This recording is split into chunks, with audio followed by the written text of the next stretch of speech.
सभी दर्शकों को मेरा नमस्कार। आज चर्चा का विषय है वैवाहिक सुख और ख़ास तौर पर आज मैं विवाह सुख से जुड़े हुए कुछ ऐसे उपायों को बताने जा रही हूँ जो महिलाओं के लिए हैं। विशेष तौर पर महिलाओं के लिए उनका वैवाहिक जीवन सबसे महत्वपूर्ण होता है। ऐसा नहीं है कि पुरुषों के लिए उनका वैवाहिक सुख महत्वपूर्ण नहीं होता है, परंतु उनके जीवन में कुछ और भी चीज़ें महत्वपूर्ण होती हैं। परंतु एक महिला के लिए उसका वैवाह सुख और उसका परिवार वही उसके जीवन की धुरी होता है, एक्सेस होता है, जिसके चारों तरफ उसकी दुनिया घूमती है। अगर वहाँ सब कुछ अच्छा है तो हर मोर्चे पर डट कर लड़ाई लड़ सकती है और जीत सकती है। तो आइए देखें कि अपने घर को शांत और सुखमय बनाने के लिए आपको क्या उपाय करना है। आपको हमेशा हाथ में चूड़ियाँ पहन के रखनी है, चाहे वो कांच की 2 चूड़ियाँ हों या सोने की 2 चूड़ियाँ हों, क्योंकि जब ये दोनों चूड़ियाँ टकराती हैं तो जो वाइब्रेशन पैदा होता है, 2 कांच की चूड़ियाँ टकराएँ या 2 सोने की चूड़ियाँ टकराएंगी तो जो वाइब्रेशन पैदा होता है वो बहुत पॉजिटिव होता है।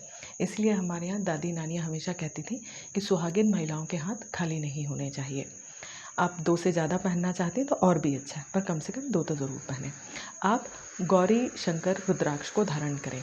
ये जुड़े हुए नेचुरली जुड़े हुए 2 रुद्राक्ष होते हैं।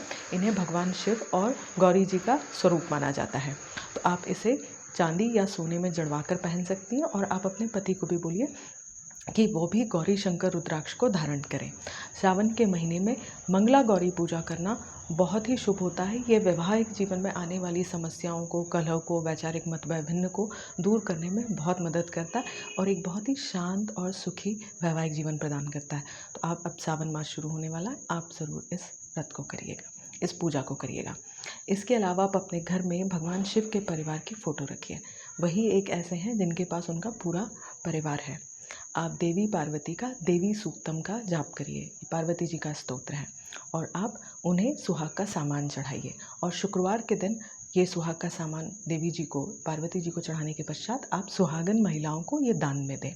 कोशिश करें कि वो महिलाएं आपके परिवार की ना हो, बाहर की महिलाएं हों और जो थोड़ी सी ज़रूरतमंद हो, उन्हें दान करिएगा।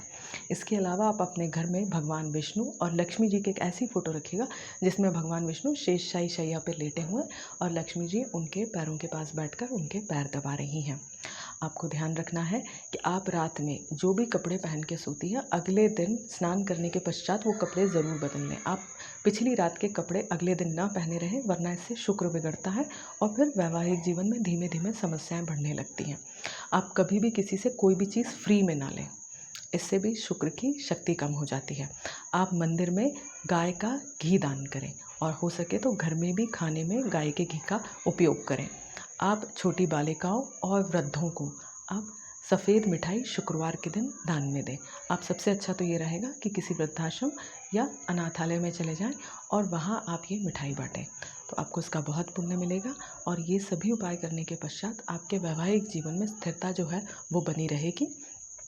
आशा करती हूँ कि देवी पार्वती की कृपा आप पर यूँ बनी रहे और आपका वैवाहिक जीवन हमेशा सुखमय रहे। अगर आपको मेरा ये वीडियो पसंद आया हो तो प्लीज़ लाइक और शेयर कीजिएगा और साथ ही इसे सब्सक्राइब करिएगा। बहुत बहुत धन्यवाद। नमस्कार।